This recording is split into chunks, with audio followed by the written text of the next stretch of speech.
स्वागत है आप लोग का यूपीपीएससी मेंटर ग्रुप पे। देखिए, हम लोग इथिक्स का टॉपिक तीसरा स्टार्ट करने जा रहे हैं। तीसरा टॉपिक स्टार्ट कर रहा है तो ये बात ध्यान रखना किसी भी कि ज़्यादातर फ्रूटफुल क्या होगा, डीकेडी होगा। फ्रूटफुल हमेशा डीकेडी ही होगा, ये दिमाग में बैठा लेना। आप लोग जितना ही अपने दिमाग की दही करोगे उतना ही फ्रूटफुल होगा। और ये सिर्फ हम पढ़ा रहे हैं बेसिक, ठीक है ना। एडवांस लेवल पे जो अगर चलेंगे, जब कभी डीकेडी कराया जाएगा तो टॉपिक पे अभी तो मेंस बहुत दूर है, लेकिन बेसिक कंसेप्ट से ही एडवांस निकलेगा, बेसिक कंसेप्ट से ही एडवांस निकलेगा। जो और भी मटेरियल पढ़े होंगे, जैसे इकोलॉजी पढ़े होंगे, ठीक है ना, इकोनॉमी पढ़े होंगे, जियोग्राफी पढ़े होंगे, पॉलिटी पढ़े होंगे, उनको इसके साथ मर्ज करना है, साथ साथ में करेंट को भी मर्ज करना है। तभी एक अच्छा आंसर होगा। और स्कोरिंग हाई नंबर, या अगर आपको क्या करना है, बहुत ज़्यादा नंबर प्राप्त करना है, तो ये काम करना ही पड़ेगा, ठीक है ना। तो वो हम बाद में देखेंगे, वो सेकेंडरी इशू है। एटलीस्ट वो स्तर पे आ जाओ कि जो जनरल सामान्य लोग लिखते हैं, बाद में हम लोग एडवांस बनेंगे। लेकिन टॉपिक को बहुत गहराई से समझते चलना है, सोचना है कि क्या कहना चाह रहे हैं। इससे पहले 2 यूनिट खत्म हो गया है। फर्स्ट यूनिट बहुत इंपॉर्टेंट है, बहुत डाइवर्सिटी लेके चलता है। उसमें अंतर संबंध की बात लेके ना, वहीं पे बहुत ज़्यादा क्वेश्चन क्रिएट कर सकता है। बाकी तो आप लोग को समझ में आ गया और लिख भी लोगे। तो अंतर संबंध वाले पे कभी भी याद दिलाना, डीकेडी कर लेंगे उस पे कैसे संबंध होता है, विधि और नैतिकता में संबंध, जो पहले भी बता चुके हैं, निर्धारक में भी वैसा संबंध देखना है। टू द पॉइंट संबंध देखना है, अंतर संबंध देखना है। जैसे कि इथिक्स और मोरालिटी में क्या अंतर है या क्या संबंध है, ठीक है ना। ये सब टॉपिक उसमें आ जाते हैं। तो चलिए टॉपिक 3 की तरफ हम लोग बढ़ते हैं। और कोशिश ये रहेगा कि ये जो आने वाला संडे है, संडे को हम रिकॉर्ड कर रहे हैं, आप पता नहीं कब देख रहे हो, संडे है, संडे के बाद हम मैक्सिमम क्या थर्सडे तक, बृहस्पतिवार तक खत्म कर देंगे, सिवाय 5 यूनिट को छोड़ के। 5 का डिसाइड किए हैं कि 15 से 20 मिनट हर एक थिंकर का जो क्रक्स है वो निकाल के आपके सामने रखेंगे, कि कोई भी थिंकर अगर आपको समझ में नहीं आ रहा है ना, तो उसको दोबारा देख सके। और क्रक्स निकाल के रखेंगे, और इस थिंकर का हमें यूटिलाइज करना है अन्य टॉपिक में भी। तो इसलिए 5वां हम लास्ट में चलेंगे। और इसी के पैरेलल में हम लोग का स्टार्ट हो जाएगा क्या, थर्ड पेपर। थर्ड पेपर में हम सोच रहे हैं कि पहले डिजास्टर मैनेजमेंट, या हो सकता है कि सिक्योरिटी में ये पढ़ाएंगे। मस्त है, मस्त मौला होकर इसको पढ़िएगा। कोई इसमें बड़ा झंझट नहीं है। कभी भी आप डिजास्टर मैनेजमेंट या आपदा को कभी भी कोई भी लिख सकता है, सिक्योरिटी को भी कभी भी कोई लिख सकता है। लेकिन हम जो डायमेंशन बताएंगे ना, तबीयत खुश हो जाएगी, ठीक है ना, आपको ये चीज़ें देखकर। तो हमारा टॉपिक 3 में क्या आता है, aptitude for civil services. Aptitude for civil services की बात आता है, एप्टीट्यूड की बात करेंगे। इससे पहले हम लोग क्या बात किए थे, एटीट्यूड की बात किए थे। इंग्लिश हमेशा ध्यान रखना है, ठीक है। परसुएशन का पता नहीं इंग्लिश क्या दे देगा, एप्टीट्यूड का इंग्लिश क्या देगा, एटीट्यूड का क्या देगा। और खास करके इम्पैथी और सिंपैथी को ये एक ही जैसा दे देता है, ठीक है ना। तो ये भी हमें ध्यान रखना है, इम्पैथी और सिंपैथी। तो वो तो इसी में इसके अगले वाला टॉपिक या इसी में रहेगा, ठीक है ना। तो पहला हम लोग चलते हैं एप्टीट्यूड फॉर सिविल सर्विसेज। तो पहली बात हम समझते हैं कि एप्टीट्यूड होता क्या है। देखो, अभिक्षमता क्या होता है, इसको फ्लो चार्ट में समझते हैं। अभिक्षमता, या इसी को बोलते हैं एप्टीट्यूड, एप्टीट्यूड बोलते हैं, एप्टीट्यूड, ठीक है ना। तो एप्टीट्यूड के बारे में पढ़ते हैं क्या होता है। तो देखो, अभिक्षमता किसी व्यक्ति का, क्या, किसी व्यक्ति का किसी विशेष क्षेत्र में, किसी विशेष क्षेत्र में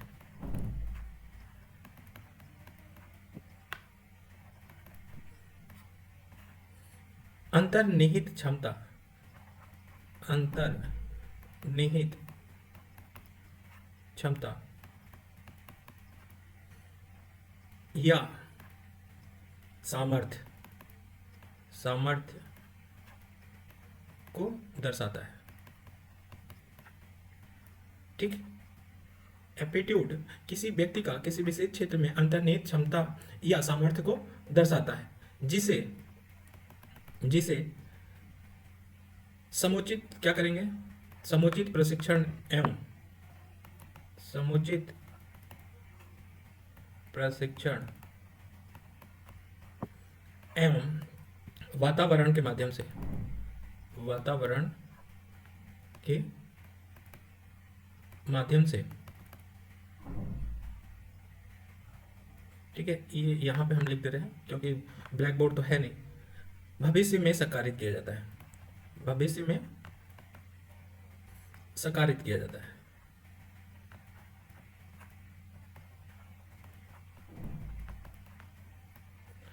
तो अभिक्षमता क्या है? किसी व्यक्ति का किसी विशेष क्षेत्र में अंतर्निहित क्षमता या सामर्थ्य को दर्शाता है, जिसे समुचित प्रशिक्षण एवं वातावरण के माध्यम से भविष्य में साकारित किया जाता है। फिर से बोलना है कि अभिक्षमता किसी व्यक्ति का किसी विशेष क्षेत्र में अंतर्निहित क्षमता या सामर्थ्य को दर्शाता है, जिसे समुचित प्रशिक्षण एवं वातावरण के माध्यम से क्या किया जाता है? भविष्य में साकारित किया जाता है। ये हमारा अभिक्षमता का डिफिनीशन हुआ। जब भी डिफिनीशन लिखना हो तो यही डिफिनीशन लिखेंगे, ठीक है ना, कि अभिक्षमता किसी व्यक्ति का किसी विशेष क्षेत्र में अंतर्निहित क्षमता या सामर्थ्य को दर्शाता है, जिसे समुचित प्रशिक्षण या वातावरण के माध्यम से क्या किया जाता है? भविष्य में साकारित किया जाता है। ठीक, ये बात समझ में आया होगा। तो सिविल सेवा क्या है? सिविल सेवा का मतलब क्या है, या सिविल सेवा में क्या चीजें होनी चाहिए, ये देख लो। सिविल सेवा, तो सिविल सेवा की बात करेंगे तो हमेशा सिविल सेवा में एक तो सिविल सेवक का क्या होना चाहिए? अभिक्षमता होना चाहिए। अभिक्षमता होना चाहिए, जो हमने अभी बताया कि वो जरूरी है, तभी सिविल सेवा में क्या हो सकता है? अच्छे तरह से हो सकता है। दूसरी बात है, जो सिविल सेवक हो वो बुनियादी मूल्य से युक्त हो, सिविल सेवा के बुनियादी मूल्य से युक्त हो। और तीसरा क्या? लक्ष्य हो, सिविल सेवा के लक्ष्य क्या है? तीन बातें आती हैं सिविल सेवा के। एक सिविल सेवा की अभिक्षमता, ठीक है, दूसरा क्या आता है? हमारा बुनियादी मूल्य, ठीक है, और तीसरा हमारा आता है लक्ष्य। तो पहला आएगा अभिक्षमता। तो अभिक्षमता को हमने बता दिया कि किसी भी व्यक्ति का किसी विशेष क्षेत्र में अंतर्निहित क्षमता या सामर्थ्य को दर्शाता है, जिससे समुचित प्रशिक्षण एवं वातावरण के माध्यम से भविष्य में साकारित किया जाता है। ये यहाँ पे बुनियादी मूल्य युक्त होना चाहिए, मतलब ऐसा मूल्य जो सिविल सेवा के लिए आधार का कार्य करे, ऐसा मूल्य जो सिविल सेवा के लिए, सिविल सर्विस के लिए आधार का काम करे, आधार का कार्य करे। ठीक है, जैसे एग्जाम्पल क्या करते हैं, एग्जाम्पल में क्या होगा, आप बहुत लिख सकते हो और इसको याद ही रखना है हर एक चीज को। सत्यनिष्ठता, ठीक है, सत्यनिष्ठता, भेदभाव रहितता,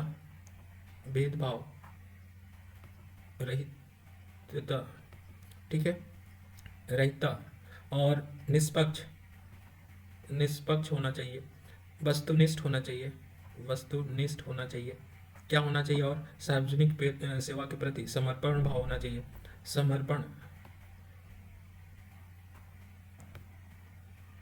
समर्पण भाव होना चाहिए।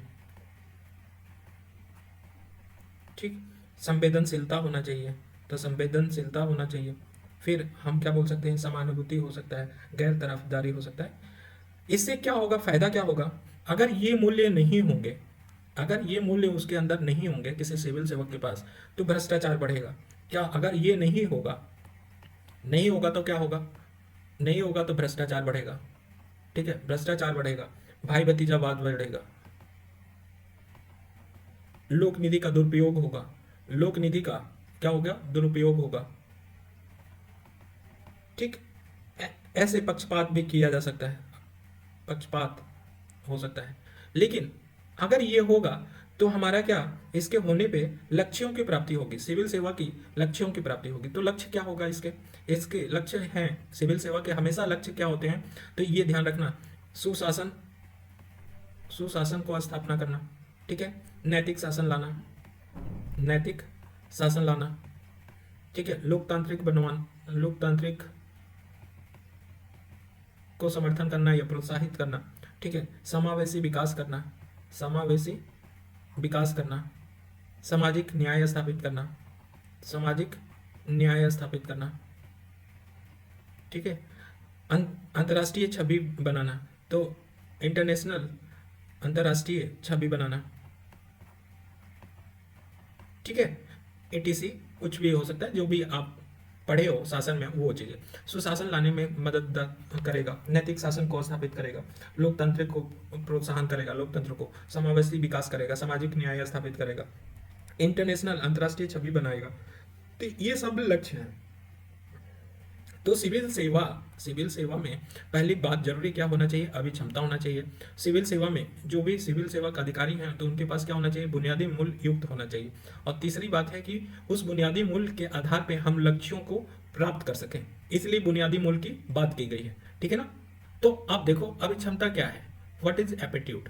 तो अभी क्षमता व्यक्तित्व का अंतर्निहित गुण है, अंतर्निहित गुण है, ठीक है ना, जो उसे किसी खास कार्य या भूमिका के निर्वहन के योग बनाता है। तो ये अंतर्निहित गुण है, ठीक है ना।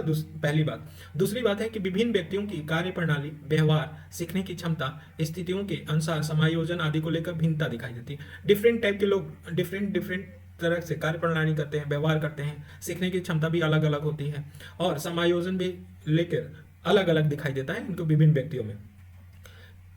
सब में बौद्धिक योग्यता होती है, फिर भी उनमें से कुछ ऐसी विशिष्ट क्षमताएं, योग्यताएं होती हैं जो उन्हें जीवन के विभिन्न क्षेत्रों में से दूसरे से आगे ले जाते हैं। कहने का मतलब है कि सब में बौद्धिक क्षमता तो होती है, लेकिन कोई उसके लिए फील्ड बना होता है, कोई एक फील्ड होता है, उस फील्ड में वो बहुत अच्छा काम करता है, बहुत अच्छा काम करता है। जैसे सचिन तेंदुलकर को हम कह दें कि अकाउंट संभालो, अगर वो बैटिंग नहीं करते, अकाउंट संभाल लें, तो शायद उतना नेम एंड फेम नहीं कमाते, क्योंकि उनके अंदर अंतर्निहित गुण था, क्षमता था, आंतरिक क्षमता था, ठीक है ना, अंतर्निहित क्षमता था, सामर्थ्य था उस विशेष क्षेत्र में। किस विशेष क्षेत्र में, क्रिकेट के क्षेत्र में, ठीक है ना। इसलिए उन्होंने अव्वल दर्जे का परफॉर्मेंस दिया था, ठीक है, और इनको दुनिया जानती है। तो अभिक्षमता एक ऐसी कैपेसिटी है या अभिक्षमता व्यक्ति के ऐसा गुण है जो उसको अव्वल दर्जे का दर्जा दिला सकता है या नेम एंड फेम दिला सकता है, क्योंकि उस फील्ड में बहुत अच्छा काम करेगा। जितने लोग को देख लो रिसर्च से जुड़े होंगे, रिसर्च से जो जुड़े होंगे तो वो बढ़िया बढ़िया पेपर पब्लिश करेंगे, ठीक है ना। तो ये बात ध्यान रखना है। अभिक्षमता के बारे में ये हमने बता ही दिया कि अभिक्षमता किसी व्यक्ति का किसी विशेष क्षेत्र में अंतर्निहित क्षमता या सामर्थ्य को दर्शाता है, जिसे समुचित प्रशिक्षण एवं वातावरण के माध्यम से भविष्य में साकारित किया जाता है। ये आपको डिफिनीशन रट जाना है कि आपको सपने में भी कोई पूछे तो ये बता दो, क्योंकि ये एक सॉलिड डिफिनीशन है। इधर उधर की अभिक्षमता क्या करेंगे, अभिक्षमता को हम ऐसे भी डिसाइड बता सकते हैं। एप्टीट्यूड याद करने के लिए एप्टीट्यूड इज इक्वल टू, हमेशा ध्यान रखना है, एलिजिबिलिटी प्लस अचीवमेंट, ठीक है ना। एलिजिबिलिटी प्लस अचीवमेंट, क्या उपलब्धि हुई, एलिजिबिलिटी क्या है, ये एप्टीट्यूड को हमारा दर्शाता है, ठीक है ना। एलिजिबिलिटी और अचीवमेंट को जब ऐड कर देंगे तो एप्टीट्यूड को दर्शाता है, ये भी बता सकते हो, ठीक। या ये बोल सकते हो अभी क्षमता के बारे में, देखो क्या क्या बोल सकते हो। अभी क्षमता के बारे में हम कह सकते हैं कि ये क्या होता है, is equal to eligibility plus achievement, ठीक है। दूसरा हम बोल सकते हैं अंतर्निहित किसी विशेष क्षेत्र में, किसी विशेष क्षेत्र में अंतर्निहित क्षमता। एप्टीट्यूड क्या होता है, किसी विशेष क्षेत्र में अंतर्निहित क्षमता होता है, ठीक है ना। ये क्या हो सकता है, जन्मजात भी हो सकता है, जन्मजात भी हो सकता है, और प्लस क्या हो सकता है, प्रशिक्षण के माध्यम से, प्रशिक्षण के माध्यम से सीखा भी जा सकता है, सीखा भी जा सकता है, दोनों हो सकता है, जन्मजात भी हो सकता है और प्रशिक्षण के माध्यम से सीखा जाता है। तो इतनी बातें तो हमको ध्यान में रखना ही है। और उसके बाद परिभाषा हमें कभी भी लिखना है तो क्या लिखेंगे, अभिक्षमता किसी व्यक्ति का किसी विशेष क्षेत्र में अंतर्निहित क्षमता या सामर्थ्य को दर्शाता है, जिसे समुचित प्रशिक्षण एवं वातावरण के माध्यम से भविष्य में साकारित किया जा सकता है। एग्जाम्पल के रूप में क्या है, आप देख सकते हो, सचिन तेंदुलकर का नाम ले सकते हो, सचिन तेंदुलकर का नाम ले सकते हो, कौटिल्य का नाम ले सकते हो, या कौटिल्य का नहीं, चंद्रगुप्त मौर्य का, जो कौटिल्य ने देखा था, चंद्रगुप्त मौर्य। हुआ था कि कोई कहानी, अब उस कहानी को किसमें बोला गया था कि ये चंद्रगुप्त मौर्य हैं, ठीक है ना।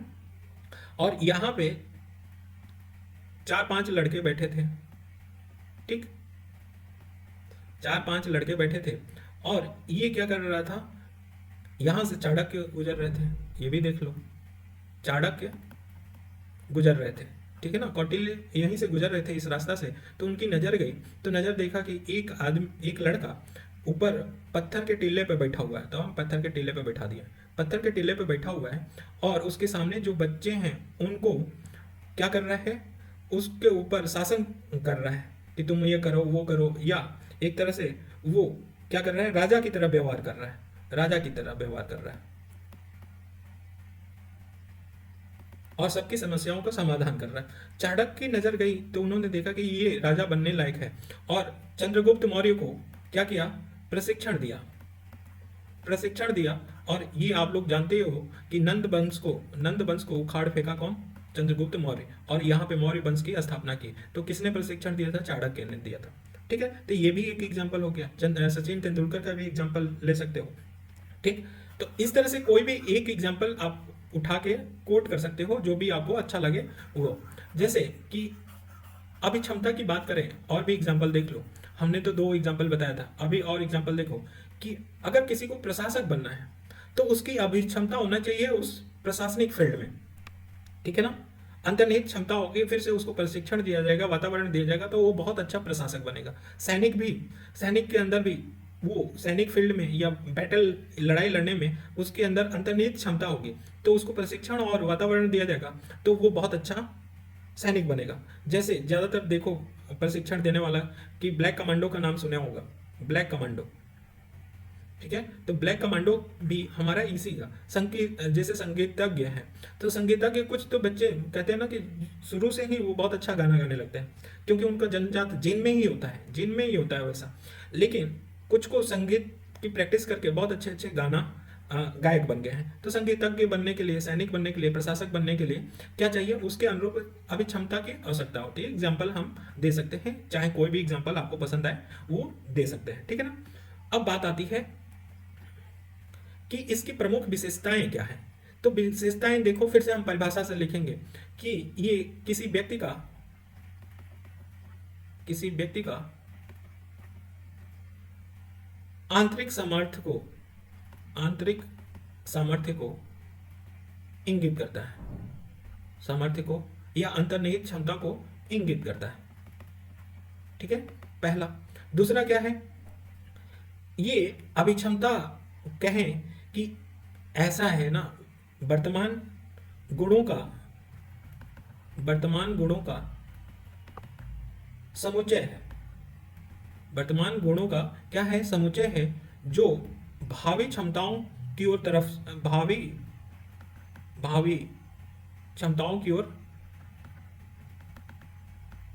भावी क्षमताओं की ओर क्या करता है, संकेत करता है। तो ये वर्तमान गुणों का क्या होता है, समुच्चय होता है, जो भावी क्षमताओं को क्या करता है, संकेत करता है, ठीक है। अभिक्षमता की विशेषता क्या है, तो अभिक्षमता किसी कार्य को करने की उपयुक्तता या फिटनेस को व्यक्त करता है। तो हमने बताया कि इसकी विशेषता क्या है, तो किसी व्यक्ति का आंतरिक सामर्थ्य को इंगित करता है या अंतर्निहित क्षमता को इंगित करता है। ये वर्तमान गुणों का क्या होता है, समुच्चय होता है, जो भावी क्षमताओं की तरफ संकेत करता है, और इसको वातावरण या प्रशिक्षण के माध्यम से क्या किया जा सकता है, ये इसका परफॉर्मेंस बढ़ाया जा सकता है, ठीक है ना। किसी कार्य को करने की उपयुक्तता बताता है, व्यक्त करता है ये, ठीक है ना। और ये क्या हो सकता है, जन्मजात हो सकता है या ये अर्जित भी किया जा सकता है, दोनों भी हो सकता है। तो ये विशेषताएं, वंशानुगत भी हो सकता है या वातावरण के माध्यम से भी इसको सकारित किया जा सकता है, प्रशिक्षण के माध्यम से। तो ये बातें समझ में आ गई। तो अभी फिर से हम इसको मिटा के हम एक एक की वर्ड लिखते हैं, जिससे हमें समझने में आसानी होगा। तो देखो, पहली बात, विशेषता इसकी क्या है, पहली विशेषता इसकी है व्यक्ति की अंतर्निहित क्षमता, ठीक है। ये जितने वर्तमान के गुण हैं, वर्तमान गुणों का समुच्चय है, उन समुच्चय को क्या करता है, वर्तमान गुणों का समुच्चय है, जो भविष्य में या भावी भावी क्षमताओं की तरफ संकेत करता है। भावी क्षमता की तरफ क्या करता है? संकेत करता है। भावी क्षमता की तरफ संकेत करता है। ठीक है। नेक्स्ट हमने कहा कि ये क्या करता है? कार्य करने की उपयुक्तता या फिटनेस बताता है, उपयुक्तता बताता है। ठीक है, कार्य करने की। फिर ये क्या हो सकता है? जन्मजात हो सकता है या अर्जित किया जा सकता है। इतनी बात समझ में आए, किसी व्यक्ति की अंतर्निहित क्षमता होता है और व्यक्ति के वर्तमान गुणों का समुच्चय होता है, जिसे प्रशिक्षण या ये कह सकते हैं कुछ भी, कि वर्तमान गुणों का समुच्चय होता है जिसे भावी क्षमता की तरफ से संकेत मिलता है, भावी क्षमता की तरफ संकेत मिलता है, जिसको वातावरण प्रोवाइड करके या प्रशिक्षण देके साकारित किया जा सकता है। ये किसी कार्य के करने की उसकी उपयुक्तता बताता है। ये जन्मजात ना होकर अर्जित होता है। ठीक है ना, ये बातें समझ में आए। तो आप देखो, अभिक्षमता किसी विशेष क्षेत्र में व्यक्ति का कौशल सीखने की क्षमता को दर्शाता है। तो कौशल किसी व्यक्ति के कौशल सीखने की क्षमता को दर्शाता है। अब अभिक्षमता क्या समझाता है? किसी व्यक्ति की किसी विशेष क्षेत्र में व्यक्ति के कौशल सीखने की क्षमता को दर्शाता है। ठीक है ना, और इसके आधार पर पूर्वानुमान लगाया जा सकता है कि व्यक्ति उपयुक्त वातावरण में प्रशिक्षण प्राप्त करने के बाद भविष्य में उस क्षेत्र विशेष में अपने कार्यों को कैसा निष्पादन करेगा, परफॉर्मेंस करेगा। ठीक है, तो ये बात समझ में आना चाहिए। फिर से योग्यता और अभिक्षमता में अंतर देख लें, उसके पहले हम इसको फिर से एक बार समरी करते हैं, क्योंकि विशेषता लिखने आएगा, पक्का आएगा, तो विशेषता आएगा तो हम क्या लिखेंगे? तो देखो, विशेषता, फिर से बोलो आप लोग, कि ये अंतर्निहित क्षमता को दर्शाता है, क्षमता को दर्शाता है। दूसरा क्या? ये वर्तमान गुणों का समुच्चय होता है जो भावी समय में साकारित किया जा सकता है, भावी समय में साकारित किया जा सकता है। ठीक है, फिर हम क्या बोल सकते हैं? ये उपयुक्तता, कार्य करने की उपयुक्तता को दर्शाता है कि कैसा कार्य करेगा। फिर ये क्या है? जन्मजात के साथ साथ ये अर्जित भी किया जा सकता है। नेक्स्ट क्या है? तो कौशल सीखने की क्षमता है, कौशल सीखने की क्षमता है। ठीक है, ये क्या है? तो इससे हम पूर्वानुमान लगा सकते हैं कि वह व्यक्ति किस फील्ड में, किस क्षेत्र में अच्छा काम करेगा या निष्पादन करेगा, परफॉर्मेंस करेगा, निष्पादन करेगा। तो विशेषता के बारे में हम कैसे भी लिख लें, ये अंतर्निहित क्षमता है, वर्तमान गुणों का समुच्चय है, जिसे भविष्य समय में क्या किया जा सकता है? साकारित किया जा सकता है। उपयुक्तता को बताता है, कार्य करने की उपयुक्तता को। एक जन्मजात तथा अर्जित दोनों हो सकता है, मतलब अनुवांशिक भी हो सकता है और माहौल के अनुसार सीख भी सकता है। कौशल सीखने की क्षमता होती है, किसी विशेष कौशल को सीखने की क्षमता होती है। पूर्वानुमान लगाया जा सकता है कि किस क्षेत्र में अच्छा काम या निष्पादन कर सकता है। तो ये हमारी विशेषता हो गई। ठीक है ना, अब जरा सा ये देखें, योग्यता और अभिक्षमता में अंतर क्या है? डिफरेंस बिटवीन एबिलिटी और एप्टीट्यूड। तो योग्यता देखो, उपलब्धि, योग्यता और अभिक्षमता, तीन बात की बात कर रहे हैं, अचीवमेंट, एबिलिटी और एप्टीट्यूड। ठीक है ना, तो उपलब्धि हमेशा ध्यान रखना, उपलब्धि हमेशा किससे होता है? भूतकाल से होता है। जब पीछे देखोगे कि आपने जितने साल से तैयारी क्या की हो, क्या उसमें हासिल की हो, वो आपकी उपलब्धि बताएगा। ठीक है ना, भविष्य में ना होके, वर्तमान में ना होके, ये भूतकाल से रिलेटेड है। कौन सा? उपलब्धि। योग्यता किससे रिलेटेड है? वेरी इंपॉर्टेंट, योग्यता हमारा वर्तमान स्थिति को दर्शाता है। योग्यता किसको दर्शाता है? वर्तमान स्थिति को दर्शाता है। जबकि अभिक्षमता जो हमारा एप्टीट्यूड है, वो एप्टीट्यूड हमारा क्या दिखाता है? ये भविष्य को संदर्भित करता है, भविष्य को। तो ये तीनों में डिफरेंस बड़ा क्लियर कट है कि कोई भी कार्य करने से हमें क्या चीज प्राप्त हुआ, अचीव हुआ, वो हमें दिखाता है, अर्थात ये भूतकाल से संबंध रखता है। योग्यता मतलब कि हमारी वर्तमान स्थिति क्या है, ठीक है, कि हम कार्य चला सकते हैं कि नहीं चला सकते हैं, योग्यता हमारा बताता है वर्तमान स्थिति। अभी क्षमता क्या? हमारी भविष्य स्थिति को बताता है। और हम हमेशा बोलते हैं, कभी भी एबिलिटी, हम इसको ऐसे बोलते हैं कि aptitude is equal to ability plus achievement, achievement बोलते हैं। क्यों बोलते हैं ऐसा? योग्यता और इसको मिलने के बाद हमारा एप्टीट्यूड दिखाता है। देखो, जिसका एप्टीट्यूड जितना अच्छा होगा ना, तो उसका क्या होगा, वर्तमान भी अच्छा ही होगा, और जब भूत देखेगा वो भूत भी अच्छा ही होगा। मतलब वर्तमान और भूत को मिला के ये भविष्य को बनाया जाता है। वर्तमान और भूत को मिला के ये क्या बनाया जाता है, भविष्य को बनाया जाता है। इसलिए aptitude equal to ability plus achievement बोलते हैं। ठीक है, तो आप अगर इससे कंफ्यूज हो रहे हो तो इसे हटा देना, या कभी कोट कर सकते हो इस बात को। ठीक है, अब अभी क्षमता और रुचि में अंतर क्या है, डिफरेंस बिटवीन एप्टीट्यूड और इंटरेस्ट। हमारा इंटरेस्ट क्या होता है, रुचि क्या है? तो रुचि ये बताता है, इंटरेस्ट बताता है, इंटरेस्ट ये बताता है कि हमें किसी कार्य के प्रति कितना लगाव है, किसी वस्तु के प्रति कितना लगाव है, या किसी क्षेत्र के प्रति हमारा कितना लगाव है। इस लगाव को हमारा क्या करते हैं, रिप्रेजेंट करता है इंटरेस्ट। ठीक है, जैसे कि हमारा क्रिकेट के प्रति रुचि हो सकता है, लगाव हो सकता है, हम उसके प्रति आकर्षित भी हो सकते हैं, लेकिन ये जरूरी नहीं कि उस फील्ड में हम बहुत अच्छा काम करते हो। जिसका इंटरेस्ट है क्रिकेट में, तो वो जरूरी नहीं कि वो ग्राउंड पे अच्छा खेलता होगा ना। रुचि का मतलब कि ऐसा जिसका क्रिकेट में इंटरेस्ट है, तो जाहिर सी बात है बहुत सारे लोग टीवी पे जब भी क्रिकेट मैच आता है देखना स्टार्ट होते हैं, क्योंकि उनकी रुचि होती है। ठीक है ना, और रुचि होती है तो वो जरूरी नहीं, हो भी सकता है, लेकिन कोई जरूरी नहीं है कि उस फील्ड में अच्छा काम करे। ठीक है, रुचि एक ही दिशा में सकारात्मक दृष्टिकोण रखते हुए आगे बढ़ता है, सकारात्मक दृष्टिकोण रखते हुए आगे बढ़ता है। ठीक है, जबकि अभिक्षमता क्या है, ये विशेष क्षेत्र की तरफ इंगित करता है, या अंतर्निहित, उस व्यक्ति की अंतर्निहित क्षमता होती है जो विशेष क्षेत्र की तरफ इंगित करता है, जिसको भविष्य में साकारित किया जा सकता है, और उसका पूर्वानुमान भी लगाया जा सकता है।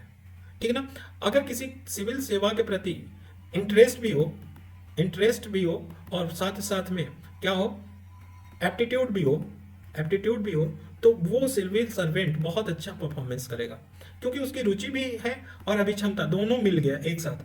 ठीक है ना, और जब भी होता है ना, ये दोनों एक साथ मिलते हैं तो डेडली कॉम्बिनेशन होते हैं। आप उस चीज को बोझ समझ के नहीं करते हो। जब इंटरेस्ट आता है ना, तो रुचि आता है, तो वहां पे आपको बहुत अच्छा लगता है, मानसिक संतुष्टि मिलती है। तो उसको बोझ समझ के ना बल्कि अपने एक हैबिट के अनुसार उसको, रुचि के अनुसार उसको कार्य करते हो। तो उसमें जाहिर सी बात है, जहां भी इंटरेस्ट और एप्टीट्यूड होगा वहां पे अव्वल दर्जे के परफॉर्मेंस मिलेगा, परफॉर्मेंस मिलेगा। तो ये भी बता सकते हैं हम कि जहां भी रुचि और एप्टीट्यूड होगा, तो वहां पे निष्पादन, निष्पादन हमारा क्या होगा, अव्वल दर्जे का होगा। ये भी हम ऐसे ही फॉर्मूला के हिसाब से दिखा सकते हैं। ठीक, दिखाने की जब भी जरूरत आएगी तो दिखा सकते हैं। सिविल सेवा है तो अभिक्षमता एवं उसके परीक्षण के उपाय क्या है।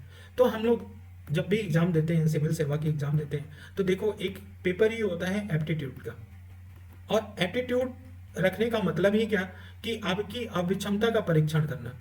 अभिक्षमता का परीक्षण करना, क्या आप सिविल सर्वेंट में अच्छा वर्क कर सकते हो, अच्छा कार्य कर सकते हो कि नहीं, इस बात की इसमें जो कहते हैं ना सेकंड पेपर होता है, जिसमें रीजनिंग आता है, मैथ आता है, कंप्रेशन आता है। ठीक है, वो सारी चीजें ये आपके अभिक्षमता को रिप्रेजेंट करता है। तो अभिक्षमता के लिए क्या क्या जरूरी है, सिविल सेवा की अभिक्षमता, उसके परीक्षण के उपाय किए गए हैं। तो आप बता सकते हो कि सेकंड पेपर में एप्टीट्यूड की बात किए गए हैं, तो क्यों क्यों क्यों किए गए हैं, इसके बारे में एक एक चीज को लेके आप ऐसा भी कर सकते हो कि क्षमता के परीक्षण के उपाय क्या है,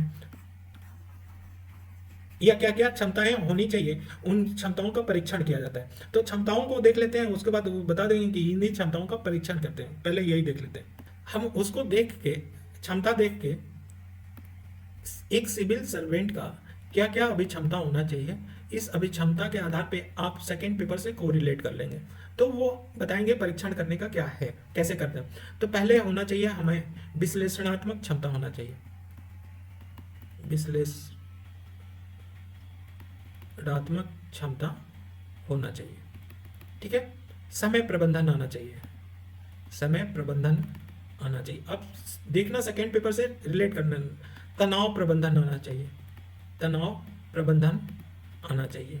ठीक है, तार्किक एवं प्रभावी लेखन क्षमता हो, तार्किक तार्किक एवं प्रभावी लेखन क्षमता हो,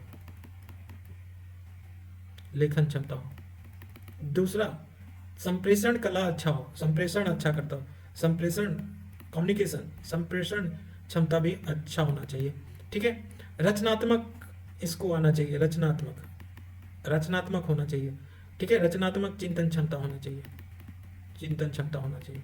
फिर क्या होना चाहिए, अपने आसपास की घटनाओं से या विदेश में होने वाले घटनाओं से क्या होना चाहिए, परिचित होना चाहिए, घटनाओं की जानकारी होनी चाहिए, जानकारी होनी चाहिए।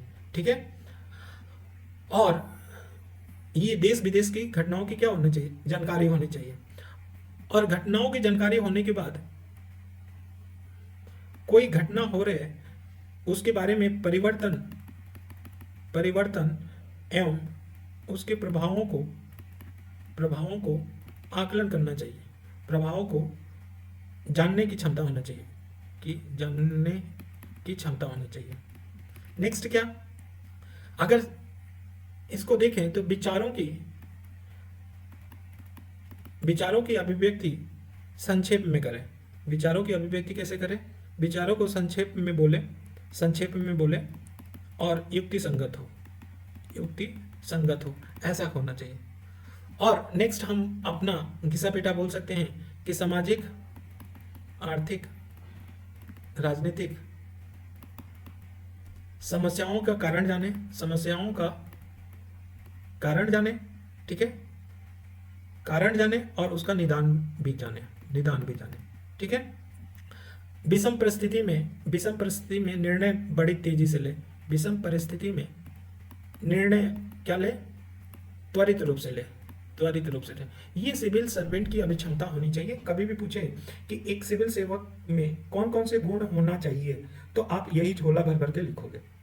विश्लेषणात्मक क्षमता होना चाहिए, दूसरा कलर ले रहा है क्या, विश्लेषणात्मक क्षमता होना चाहिए, समय प्रबंधन आना चाहिए, तनाव प्रबंधन आना चाहिए, तार्किक और प्रभावी लेखन क्षमता होना चाहिए, संप्रेषण क्षमता होना चाहिए, रचनात्मक चिंतन क्षमता होना चाहिए, घटनाओं की जानकारी होनी चाहिए, आसपास देश विशेष में कोई परिवर्तन हो रहा है या उसके परिवर्तन या घटनाओं में परिवर्तन हो रहा है या घटनाओं के प्रति क्या प्रभाव है उसको जानने की क्षमता होना चाहिए। विचारों को संक्षेप और युक्ति संगत क्या करे, अभिव्यक्ति करे। विषम परिस्थिति में क्या करे, त्वरित निर्णय ले।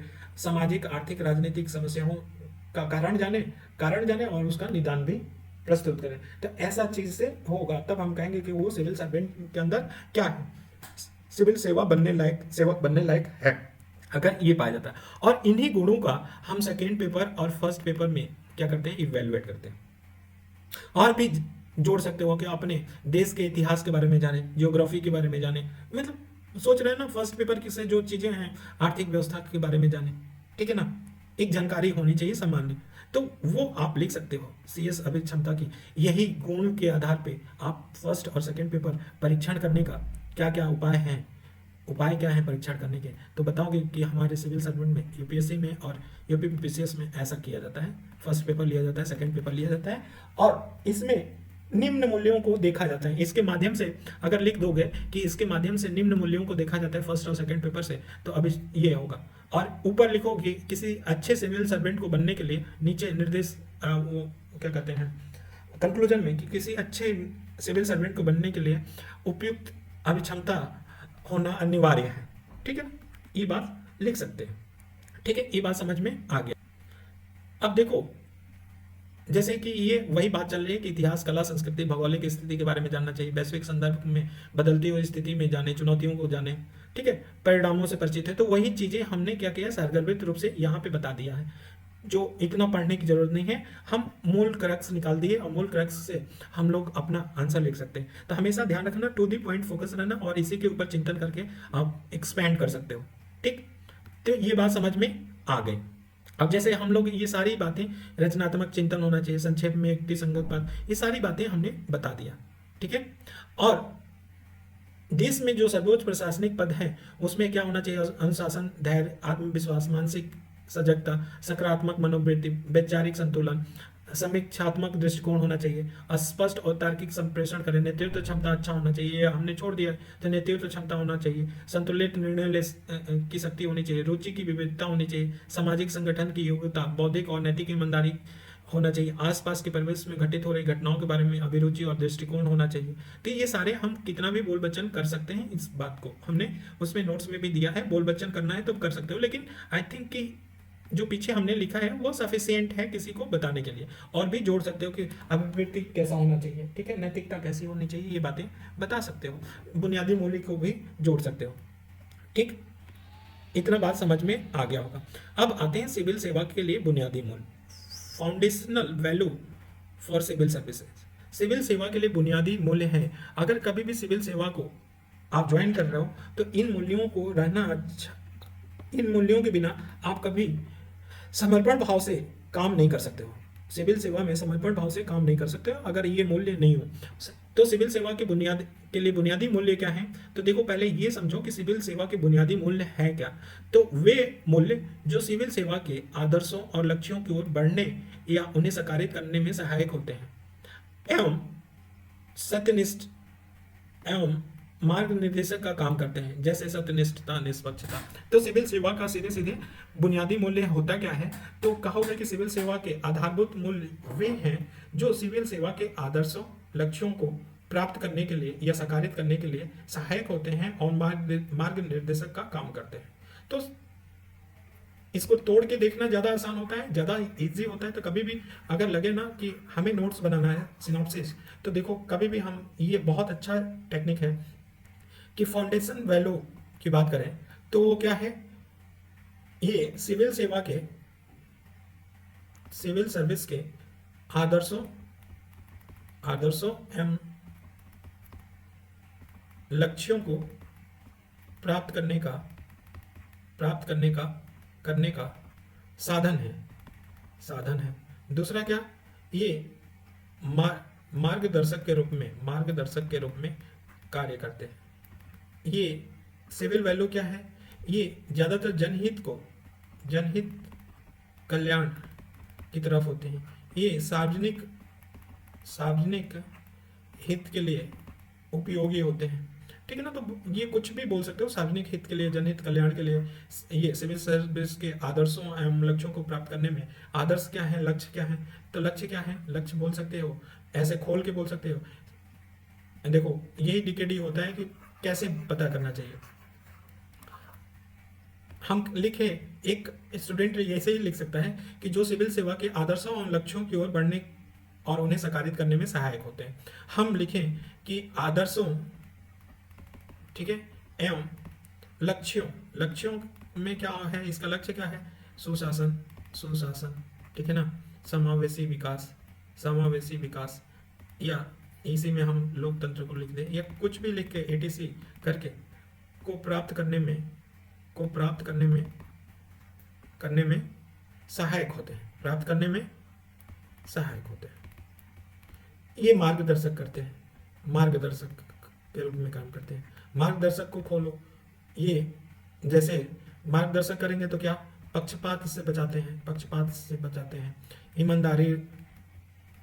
ईमानदारी को अपनाने के लिए बोला जाता है, ठीक है ना, निष्पक्ष होने की बात कहा जाता है, सत्यनिष्ठ हो सकता है। एग्जाम्पल में दे सकते हो, सत्यनिष्ठता, निष्पक्ष जैसे एग्जाम्पल में। तो आप डिफिनीशन कैसे भी लिख सकते हो, वो आपका दिमाग का कीड़ा होना चाहिए, कैसा दिमाग चला रहे हो वहाँ पे कीड़ा पे डिपेंड करता है। तो ये भी हो सकता है कि आप सीधे सीधे ये लिख दो कि सिविल सेवा के आधारभूत मूल्य वे हैं जो सिविल सेवा के आदर्शों एवं लक्ष्यों की ओर बढ़ने और उन्हें साकारित करने में सहायक होते हैं एवं मार्ग निर्देशक का काम करते हैं, जैसे सत्यनिष्ठा, निष्पक्षता।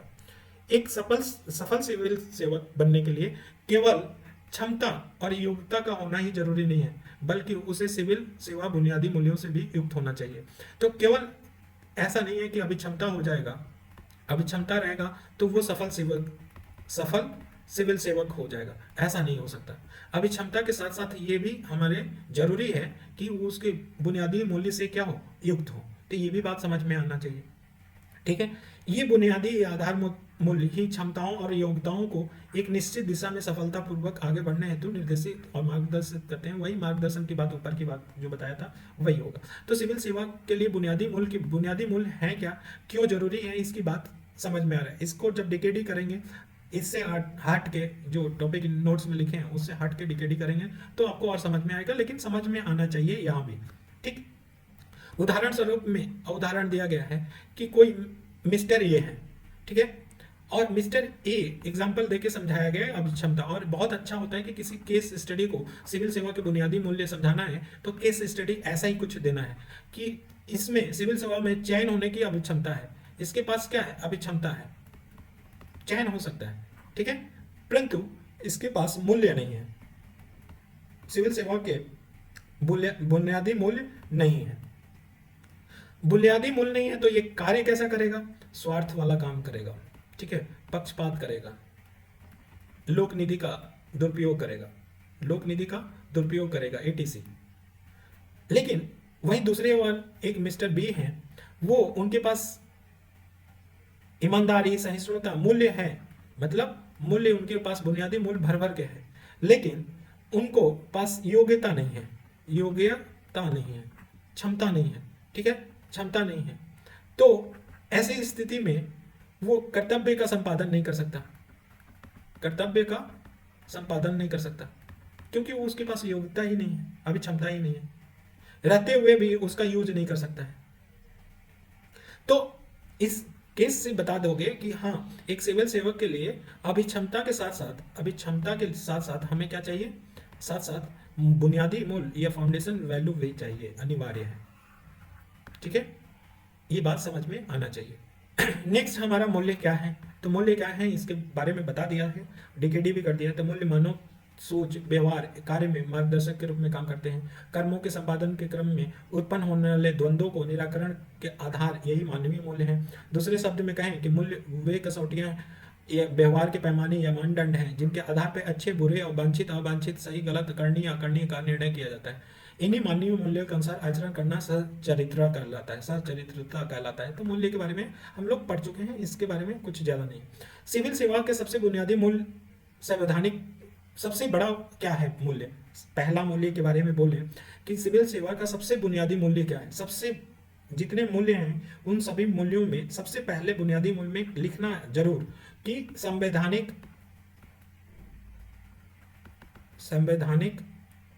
मूल्यों के प्रति निष्ठा एवं वचनबद्धता, सबसे पहले यही बात है। अगर सिविल सेवक में सबसे बड़ी बात है कि संवैधानिक मूल्यों के प्रति निष्ठा और वचनबद्धता रहेगा तो संवैधानिक के अनुसार काम करेगा। अर्थात संविधान में सब कुछ बोला गया है, सब तीन प्रकार के न्याय की बात कहा गया है, राजनीतिक, सामाजिक, आर्थिक, और तीनों न्याय सुनिश्चित होगा, सामाजिक न्याय भी, आर्थिक न्याय भी, राजनीतिक न्याय भी, ये सुनिश्चित होगा अगर संवैधानिक मूल्यों के प्रति निष्ठा रखता है, वचनबद्धता रखता है। इसीलिए प्रस्तावना में कहा गया है, अब हम प्रस्तावना को यहाँ पे यूज करेंगे, संवैधानिक मूल्यों के प्रति निष्ठा या वचनबद्धता है, ठीक है ना। इसमें शासन का या प्रशासन बोल देना, सीधी बात है, प्रशासन का स्वरूप बताया गया है, स्वरूप बताया गया है, और यही राजनीतिक उद्देश्य, राजनीतिक दर्शन है। तो प्रशासन का कैसा स्वरूप हो, तो पंथ निरपेक्ष हो, यहाँ पे यूज करना पॉलिटिकल, पंथ निरपेक्ष हो, लोकतंत्र, समाजवाद, ठीक है, इनके बारे में बोला गया है, ठीक है। और प्रशासन का स्वरूप और प्रशासन का उद्देश्य क्या है, प्रशासन का उद्देश्य क्या है, प्रशासन या शासन भी बोल सकते हो, शासन नहीं, ज्यादातर पॉलिटी की बात होता है, लेकिन हम थोड़ा सा यह उद्देश्य क्या है, तो उद्देश्य है प्राप्त करना, सत्ता का उद्देश्य क्या है कि स्वतंत्रता, समानता, बंधुत्व, न्याय, ठीक है, न्याय, अखंडता, एकता, ठीक है ना।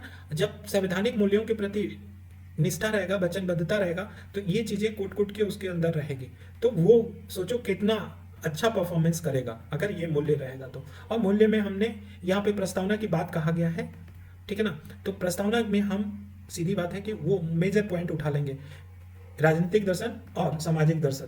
राजनीतिक दर्शन मतलब शासन कैसा होना चाहिए, प्रशासन कैसा होना चाहिए, ये बात बताएंगे, और इसमें उद्देश्य क्या है ये बात बताएंगे। और इसी को लेके हम ये भी बता देंगे कि फंडामेंटल राइट में भी बोला गया है, फंडामेंटल राइट में 12 से 35 में रक्षा करने की और कर्तव्य और उत्तरदायित्व को निर्वाह करने की बात कहा गया, फंडामेंटल राइट की रक्षा होगी। फिर अनुच्छेद 51A में क्या बोला गया है, नागरिकों के 11 कर्तव्य बताए गए हैं। तो 11 कर्तव्य बताएंगे, तो उस कर्तव्य को कौन फॉलो करवा सकता है, प्रशासन करवा सकता है, आप खुद ब खुद एक नागरिक हैं तो वो भी फॉलो करेगा, ठीक है ना।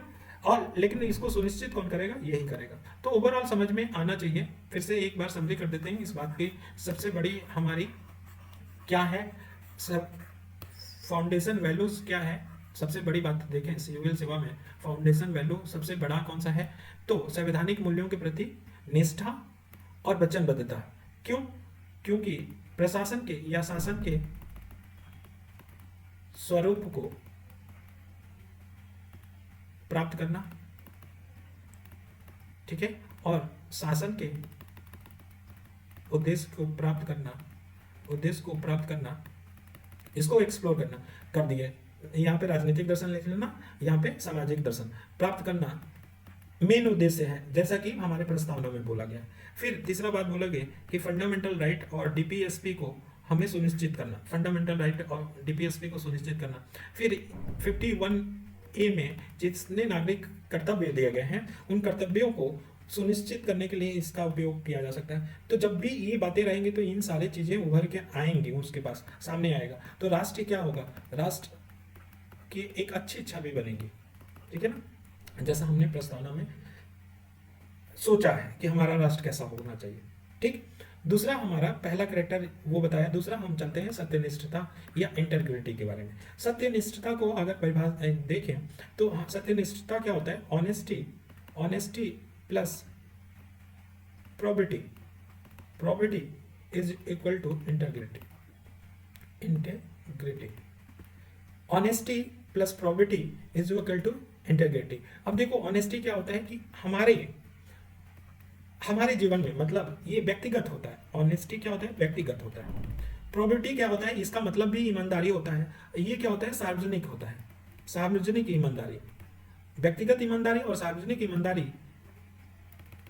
दोनों मिल जाए तो क्या बनता है? सत्यनिष्ठता बनता है।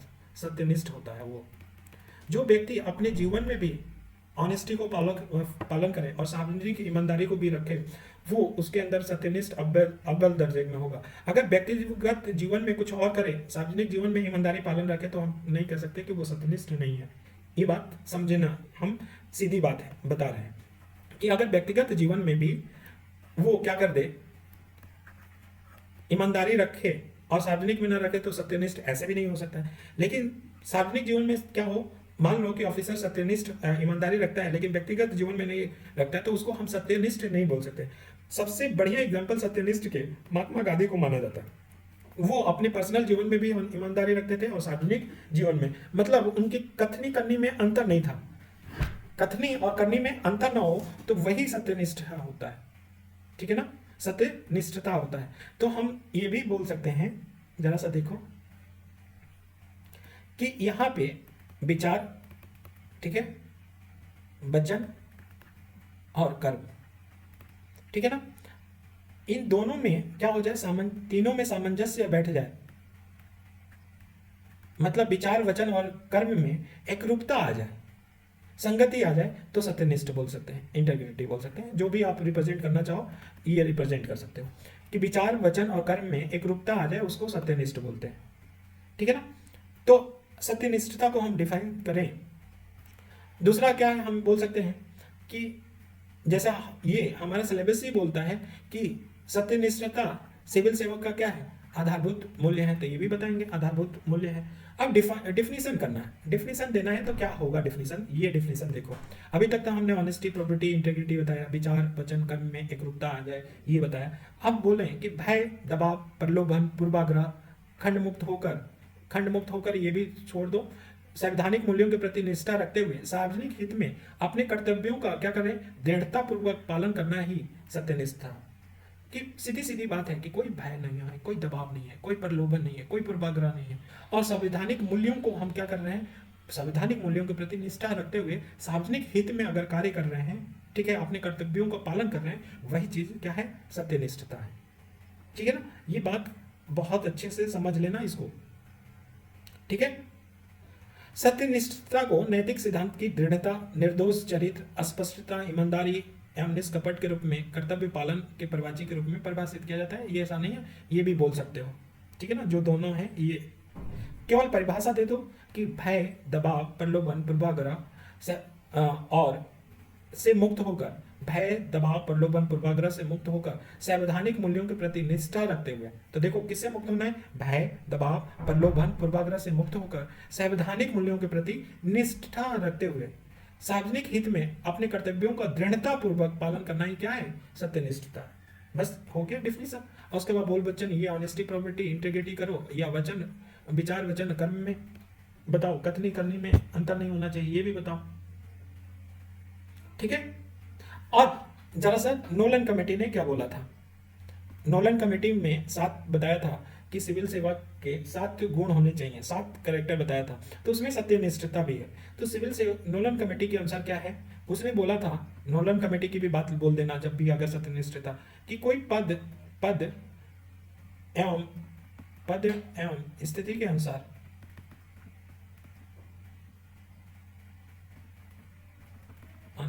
निभाने में विश्वास, ईमानदारी एवं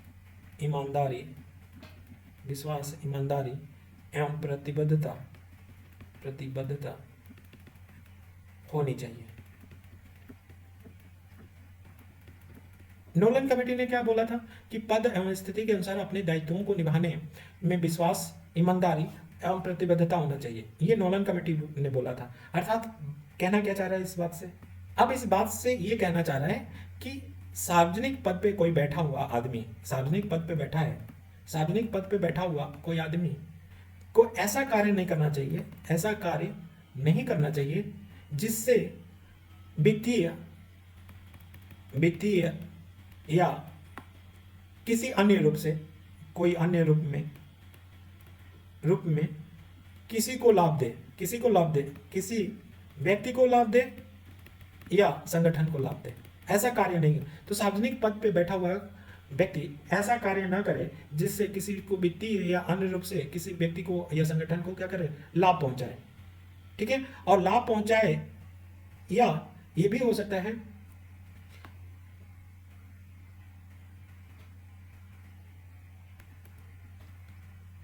ये बात समझ में आ गया है। बात इसको समझना, इस कहना क्या चाह रहे हैं, इस बात को हम छोटे से सिंपल से वर्ड में समझाएं तो ज्यादा अच्छा है। ये बोलना चाह रहा है इस बात से कि किसी का कृतज्ञता नहीं लेना चाहिए, और कृतज्ञता लेना चाहिए मतलब कि पर्सनल ऑनेस्टी होनी चाहिए।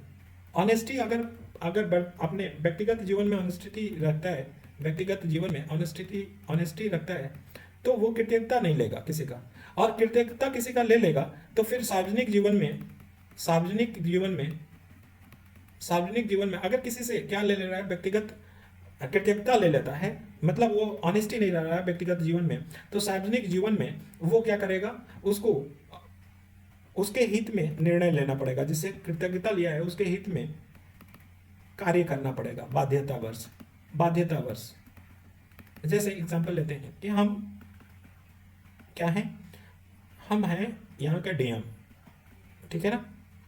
डीएम बने हैं और किसी संगठन वाला आके कह रहा है कि सर आपके घर पे हमने देखा कि आपके पलंग टूटे हुए हैं, या ऐसे लगवा दे रहे हैं आपके घर में, बहुत गर्मी पड़ रही है सर, हम क्या कर रहे हैं?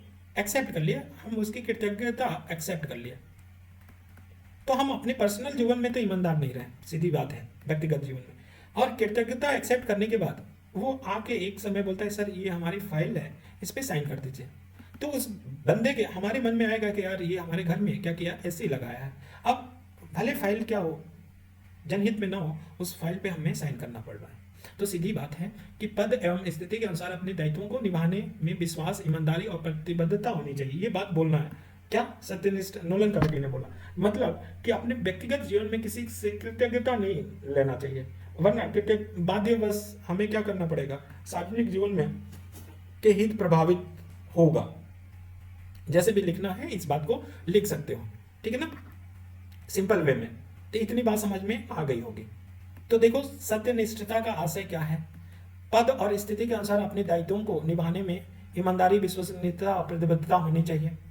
सार्वजनिक पद पर बैठे लोगों को कोई ऐसा कार्य नहीं करना चाहिए कि वे वित्तीय या किसी अन्य रूप से उनका अन्य व्यक्तियों या संगठनों के प्रति कृतज्ञता पैदा हो और बाध्यतावश उन संगठनों में के हित में कार्य करना पड़े या उनकी सरकारी कार्य निष्पादन प्रभावित हो, इसमें नकारात्मक हो। तो यही बात उसने एक रूप में सत्यनिष्ठता का एक पक्ष ये भी होता है कि सिविल सेवक को सार्वजनिक हितों को वरीयता देना चाहिए। सार्वजनिक हितों को वरीयता देना चाहिए किसमें? व्यक्तिगत हित में। लेकिन ये बात नहीं है, व्यक्तिगत हित, व्यक्तिगत ईमानदारी और सार्वजनिक ईमानदारी दोनों लेके चलना पड़ेगा, तभी हम कहेंगे कि वो सत्यनिष्ठ है। बहुत सत्यनिष्ठ बहुत फॉलो करना बड़ा टफ होता है, ठीक है ना। लेकिन जाहिर सी बात है कि अगर व्यक्तिगत रूप से ईमानदार होगा तो सार्वजनिक रूप से ईमानदार हो जाएगा। लेकिन अगर व्यक्ति की छवि ही खराब हो गई ना तो फिर वो ईमानदार नहीं हो सकता, ठीक। नेक्स्ट, सत्यनिष्ठता के कितने प्रकार होते हैं? सत्यनिष्ठता के आयाम क्या हो सकते हैं या प्रकार क्या हो सकते हैं? प्रकार कितने प्रकार के? तो दो प्रकार के बोला जाता है सत्यनिष्ठ होते हैं। एक बोलते हैं बौद्धिक सत्यनिष्ठ, ठीक है, बौद्धिक सत्यनिष्ठ बोला जाता है। और दूसरा हमारा होता है व्यवसायिक सत्यनिष्ठ। दूसरा क्या होता है?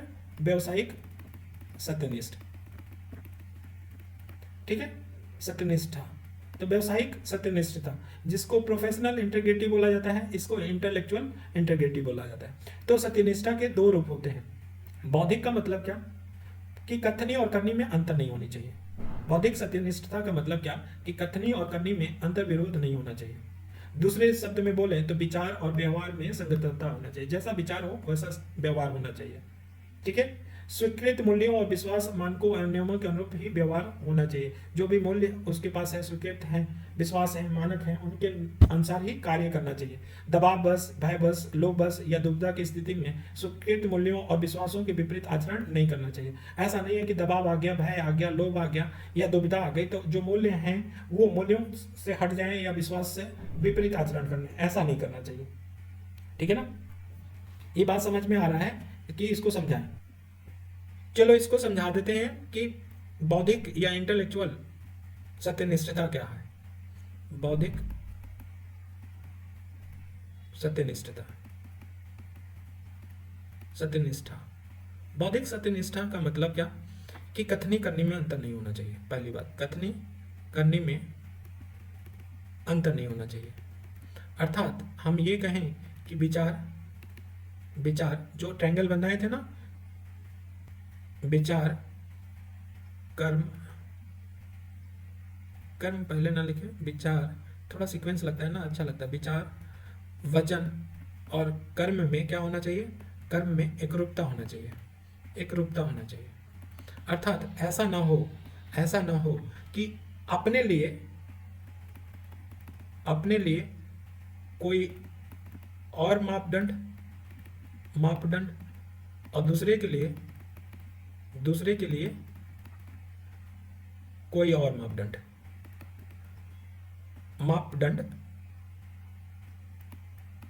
मापदंड दूसरे के लिए, तो अपने लिए कोई और मापदंड अपनाए और दूसरे के लिए क्या कोई और मापदंड अपनाए, ऐसा नहीं होना चाहिए। मतलब सीधी बात है कि समान परिस्थितियों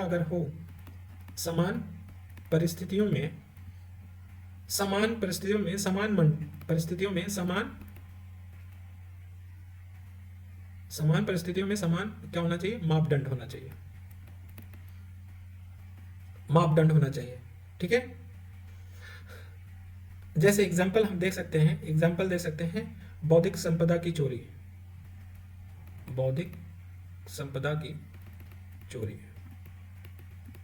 अगर कोई बौद्धिक संपदा की चोरी कर रहा है, जैसे थीसिस कोई लिख रहा है, उस थीसिस को चुरा के अपना बना दे, तो वो कहेंगे कि बौद्धिक रूप से सत्यनिष्ठ नहीं है, ठीक है। किसी को पायरेसी कर रहा है, पायरेसी मतलब टीवी जो भी वीडियो वगैरह आते हैं, सीडी वगैरह का पायरेसी कर रहा है, तो वो कहेंगे कि वो बौद्धिक रूप से सत्यनिष्ठ नहीं है। दूसरे के कार्य को अपना लेवल चिपका के वो बता रहा है, ठीक है। तो बौद्धिक सत्यनिष्ठता का मतलब क्या? कथनी करनी में अंतर नहीं होना चाहिए।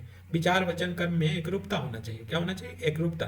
अपने लिए कोई और मापदंड, दूसरे के लिए कोई और मापदंड नहीं होना चाहिए। अर्थात कहने का मतलब समान परिस्थितियों में समान मापदंड होना चाहिए। एग्जाम्पल हम दे सकते हैं बौद्धिक संपदा की चोरी, ठीक है। अगर कोई बौद्धिक संपदा की चोरी कर रहा है तो वो हम कहेंगे कि बौद्धिक रूप से सत्यनिष्ठ नहीं है, ठीक। जैसे अब ये देखो, यही बात है, अपने लिए मानक, दूसरे के लिए कर्मों के लिए अलग मानदंड का प्रयोग कर रहा है, ठीक है। जैसे दूसरे से वो अपेक्षा रखता है जो हम दूसरे के लिए करते हैं। सही तथ्यों में समुचित तर्कों पर आधारित होकर अपना विचार राय रखने रखने का साहस होता है। जैसे पायरेसी के अंतर्गत बौद्धिक संपदा का चुराना, उसमें हेर फेर करके उसकी मौलिकता का दावा करना बौद्धिक सत्यनिष्ठा का क्या उल्लंघन है। जैसे दूसरे की थीसिस को चोरी करना, बिना इजाजत के म्यूजिक की नकल करना आदि, ये क्या है, ये सत्यनिष्ठता, बौद्धिक सत्यनिष्ठता के क्या है, खिलाफ है या उल्लंघन है। तो बौद्धिक सत्यनिष्ठता का मतलब है जिसमें सीधी बात है, जिस आदमी का कोई काम है बौद्धिक रूप से, दिमाग से या बुद्धि से कार्य किया है, चाहे थीसिस लिखा है, चाहे थीसिस लिखा है, चाहे वो वीडियो बनाया है, कुछ भी बनाया है, उस बुद्धि को चुरा लिया आपने और अपना लेवल चिपका दिया, तो आप बौद्धिक रूप से, बुद्धि जो आपका है वो आपका बुद्धि नहीं है, वो दूसरे का, जो एक्चुअल में आपने जिसकी पैरा से किया, तो आप बौद्धिक रूप से सत्यनिष्ठ नहीं है, ये बात को बताना चाह रहे हैं इस बात में। ठीक है ना, ये बात समझ में आना चाहिए आपको। नेक्स्ट क्या है, व्यवसायिक सत्यनिष्ठता, प्रोफेशनल इंटीग्रिटी। प्रोफेशनल का मतलब कि व्यवसाय या पेशा से संबंधित मूल्यों, नियमों, मानकों, व्यवसाय से जो भी संबंधित है, पेशे से संबंधित क्या है, मूल्य है, मानक है, मानक है या दिशा निर्देश है,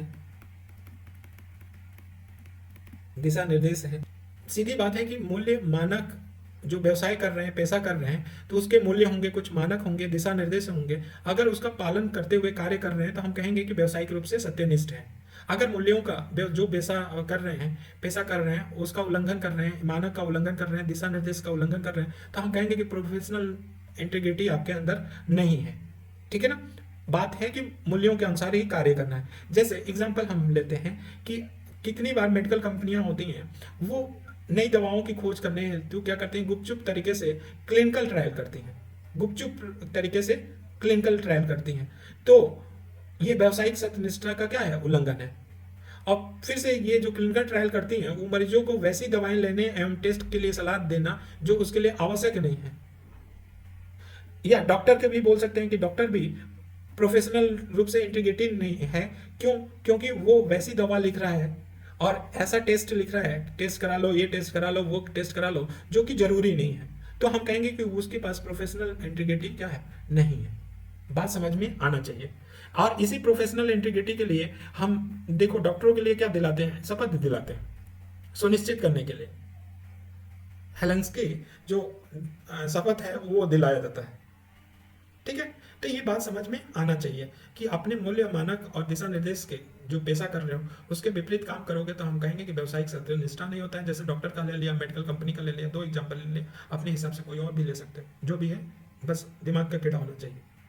जैसे गांधी जी बोले थे 7 पाप में एक पाप ये भी तो था कि नैतिकता विहीन, नैतिकता विहीन व्यवसाय, व्यवसाय क्या होता है, पाप है। नैतिकता विहीन व्यवसाय क्या है, पाप है। तो ये यही बता रहे हैं कि व्यवसायिक सत्यनिष्ठा होनी चाहिए। तो गांधी के 7 पाप में होना चाहिए, एक बात बता सकते हैं। ठीक, ये आपको समझ में आ गया। अब आचरण नियम, कोड ऑफ कंडक्ट की बात हो रहा है।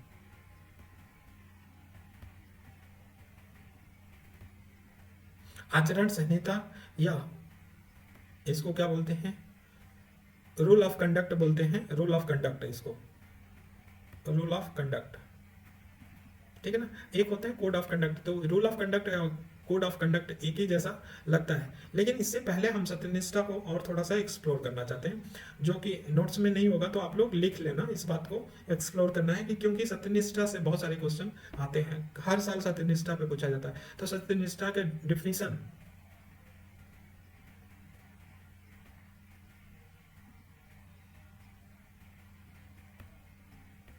देखो सत्यनिष्ठता के डिफिनीशन लिखने में कोई आपको दिक्कत नहीं आएगी। सत्यनिष्ठता 2 प्रकार का होता है, एक बौद्धिक सत्यनिष्ठता, बौद्धिक सत्यनिष्ठता, और एक होता है व्यावसायिक सत्यनिष्ठता। ये भी नहीं आपको परेशान करेगा। अब बात करेगा कि सत्यनिष्ठा का व्यवहारिक या लाभ क्या है, महत्व क्या है, प्रासंगिकता क्या है, प्रासंगिकता क्या है, ठीक है, व्यवहारिकता क्या है, व्यवहारिकता क्या है। इन बातों को पूछ लिया जा सकता है कोई भी इसमें से लाभ क्या है, महत्व क्या है, प्रासंगिकता क्या है, या ऐसे पूछ ले सिविल सेवा में सत्यनिष्ठा के महत्व बताइए, प्रासंगिकता बताइए, व्यवहारिकता बताइए, लाभ बताइए। ठीक है ना? तो इसको हम कैसे करेंगे, फिर हमारे पास होना चाहिए ना कुछ। तो यही बात अब आप लोग एक लिख लेना, एक पेज पे कहीं ना कहीं लिख लेना, हम बताने जा रहे हैं। किसी एक को उठाएंगे, लाभ, महत्व, प्रासंगिकता, व्यवहारिकता, सब चीजें सॉल्व इसी से हो जाएंगी। आप थोड़ा सा दिमाग का दही करेंगे, डीकेडी करेंगे, हो जाएगा सब कुछ। ठीक है? तो सत्यनिष्ठा का मतलब क्या है, लाभ क्या है, महत्व क्या है, या प्रासंगिकता क्या है, इसको देख लेते हैं। हम महत्व को लेके बता दे रहे हैं, सारे चीजें हो जाएगा अपने आप में। या एक काम करो, महत्व को बाद एक एंगल करेंगे, हम थोड़ा सा और इसको डिफाइन करना चाह रहे हैं कि इसको हटा देना, सॉरी आप लोग लिख चुके होंगे, फिर से हटा रहे हैं। हम बता रहे हैं कि सत्यनिष्ठता, सत्यनिष्ठ सत्यनिष्ठ कब माना जाएगा कोई व्यक्ति, क्या आवश्यक दशाएं हैं, आवश्यक दशाएं हैं या आवश्यक गुण हैं जिसके आधार पर हम कहेंगे कि वो सत्यनिष्ठ है। तो सत्यनिष्ठा की बात करेंगे तो पहली बात करेंगे कि सत्यनिष्ठा कब बोला जाता है। पहली बात हम इसमें बोल रहे हैं, सत्यनिष्ठ सत्यनिष्ठ कब होगा, कब होगा व्यक्ति, कब सत्यनिष्ठ होगा, जब वित्तीय मामलों पे ये लिख लेना जरूर, शुचितापूर्ण व्यवहार करे तो कहेंगे कि वो आदमी क्या है, सत्यनिष्ठ है। ठीक है? रिश्वत और भाई भतीजा से दूर रहे, भाई भतीजा वाद से दूर रहे तो हम कहेंगे कि वो सत्यनिष्ठ होगा। ठीक है? किसी को अनुचित लाभ न दे, किसी को अनुचित लाभ न दे तो कहेंगे कि वो क्या है, सत्यनिष्ठ है। अधिकारों का, अपने अधिकारों का दुरुपयोग न करे, अधिकारों का दुरुपयोग न करे तो हम कहेंगे कि वो सत्यनिष्ठ होगा। ठीक है? अपने कर्तव्यों का पालन करे, अपने कर्तव्यों का पालन करे तो हम कहेंगे कि सत्यनिष्ठ होगा। ठीक है ना? आचरण संहिता का उल्लंघन न करे तो हम कहेंगे कि सत्यनिष्ठ है। ठीक है? सेवा में अगर अनुशासन ला रहे हैं, तो हम कहेंगे कि वो सत्यनिष्ठ है। ठीक है? अनुशासन, अगर वो टाइम से नहीं आ रहा है, अगर टाइम पे आ रहा है तो ठीक है, टाइम से आ रहा है तो हम कहेंगे कि सत्यनिष्ठ है। अगर 10 बजे ऑफिस का टाइम है तो 10 बजे आ रहा है तो हम सत्य, लेकिन अगर टाइम को फॉलो नहीं कर रहा है तो इसका मतलब वो सत्यनिष्ठ नहीं है। यहाँ तक ये है। तो सत्यनिष्ठ होने के लिए क्या क्या गुण होने चाहिए, किसी को कब हम घोषित कर सकते हैं कि वो सत्यनिष्ठ व्यक्ति है, ऐसी चीजें लिखें तो सेवा में अनुशासन हो, वित्तीय मामलों पे शुचितापूर्ण व्यवहार हो, या हम पूछें कि एक सत्यनिष्ठ सिविल सेवक की क्या क्या विशेषता होनी चाहिए, तो विशेषता भी यही होगी, विशेषता भी यही लिखोगे। ठीक है ना? विशेषता भी यही लिखोगे, यहीं पे ब्रैकेट में लिखना सत्यनिष्ठता की विशेषता क्या होनी चाहिए, एक सिविल के अंदर सेवक को सत्यनिष्ठ होने के लिए क्या क्या गुण होने चाहिए, ये भी यही बात हो। क्वेश्चन में ऐसे ही क्वेश्चन पूछा जा सकता है पेपर में। सिविल सेवा ये जरूर लिख लेना, सेवा में अनुशासन होना चाहिए, वित्तीय मामलों पे शुचितापूर्ण व्यवहार होना चाहिए, रिश्वत और भाई भतीजा से दूर रहे, किसी को अनुचित लाभ न दे। ठीक है? अधिकारों का दुरुपयोग न करे, अपने कर्तव्यों का पालन करे, आचरण संहिता का उल्लंघन न करे। ठीक है? ये भी पूरा लिख लेना, टाइम पे आए। इन सारी बातों से हम कह सकते हैं कि वो व्यक्ति क्या है, सत्यनिष्ठ। लिख सकते हो जैसे, और डीकेडी करना है तो पारदर्शिता लाए, सेवा में पारदर्शिता लाए। ठीक है?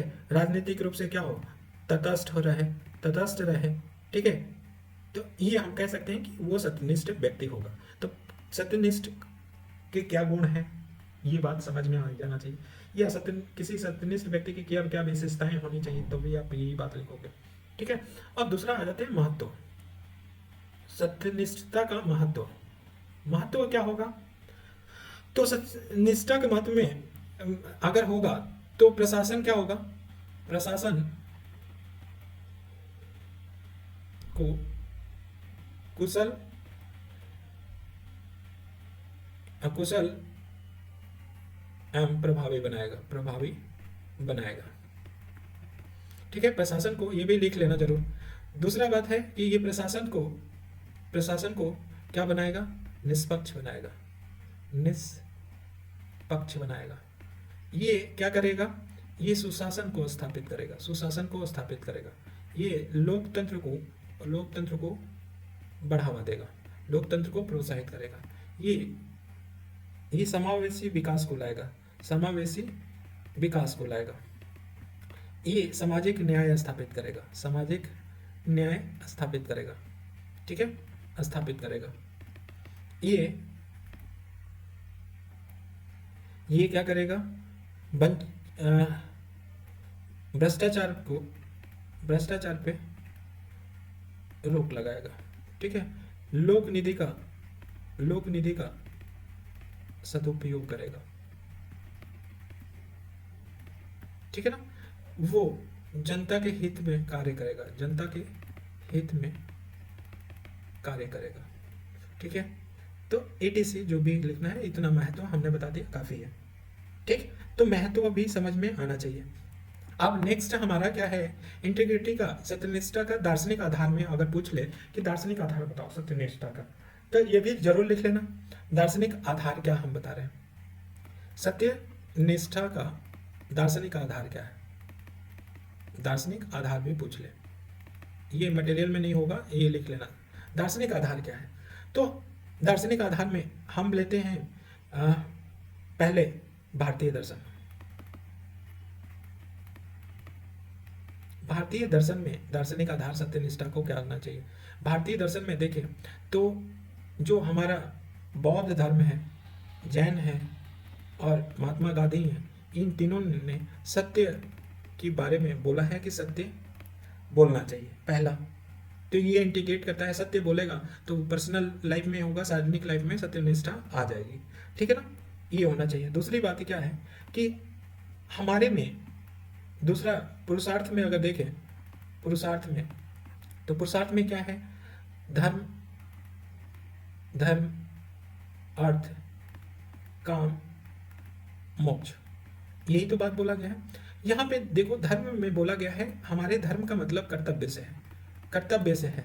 हमको कर्तव्य क्या करना चाहिए? कर्तव्य को अच्छे से पालन करना चाहिए, ये बात बोला है। तो ये कहीं ना कहीं सीधी सत्यनिष्ठता को बात करता है। अर्थ के बारे में बोलता है कि नैतिक रूप से अर्थ या पैसा उगाह करना चाहिए नैतिक रूप से, तो ये भी कहीं ना कहीं सत्यनिष्ठा को सपोर्ट करता है, ठीक है। फिर हम ये कहें